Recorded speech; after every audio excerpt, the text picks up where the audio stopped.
I'm Doc AJ Chua and welcome to Adjusting Your Heart. We talk about mental health and relationships every Friday, so please do subscribe. Today, I'm going to share 3 ways to improve communication at work.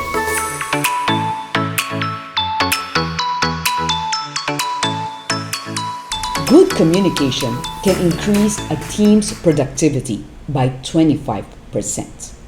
Furthermore, it can prevent misunderstanding and build better relationships in the workplace. Tip number 1, communicate with courtesy. Communication at work involves oral or written forms.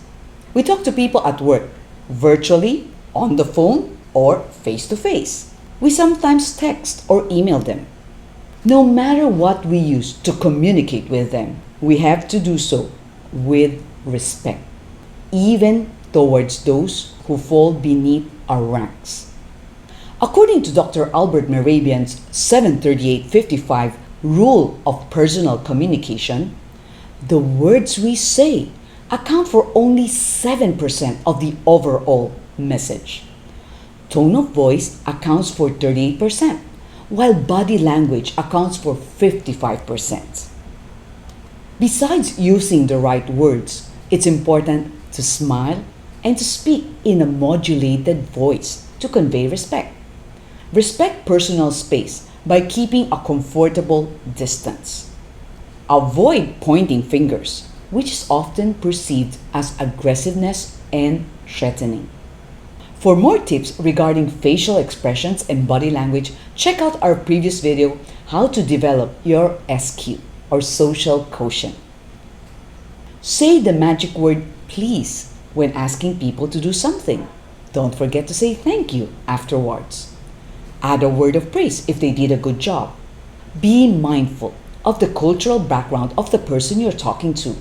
For instance, when talking to Filipinos, incorporate po or opo.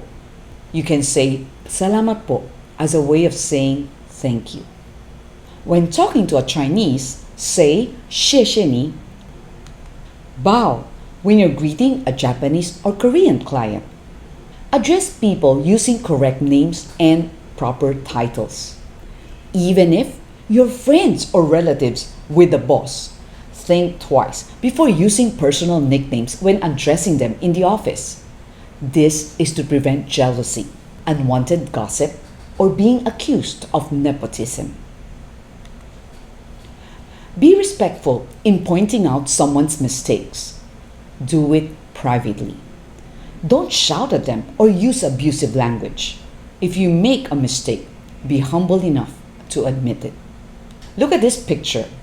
The woman said, "Did you notice there is a mistake in the document?" The guy answered, "Yeah, I was about to correct this. Thanks for reminding me." Tip number 2, communicate with conciseness. Try to use as few words as possible to get your points across. No one likes to listen to ramblings, read long emails, or long text messages.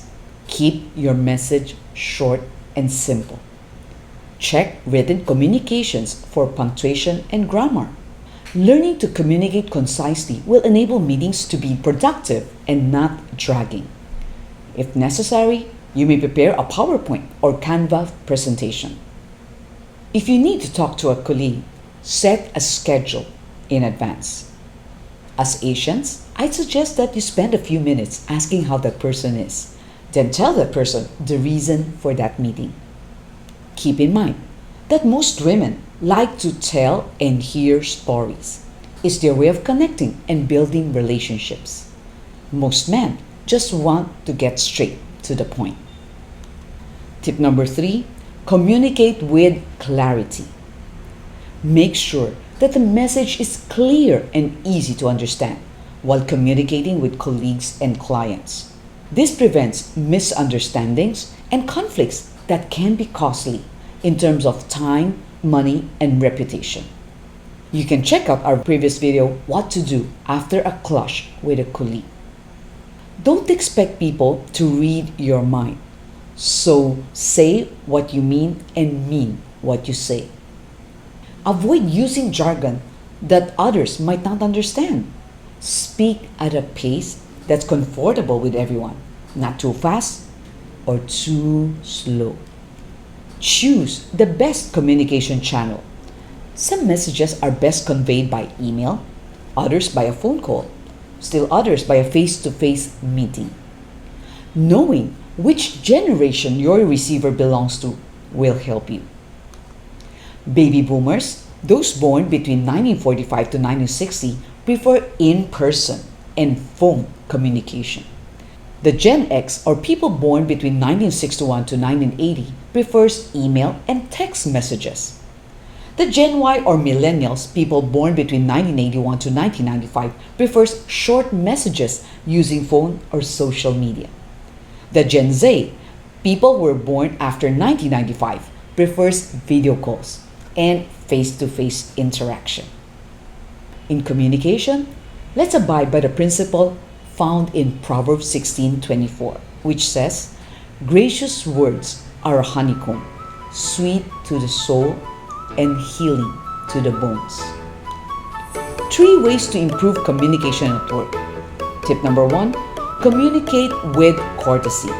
Tip number 2, communicate with conciseness. And tip number 3, communicate with clarity. If you're blessed by this video, please like, subscribe, click on the notification button below, and please share this video to others. You may also follow Adjusting Your Heart in Facebook, Instagram, TikTok, and Signal GCTV 185. Take care, everyone.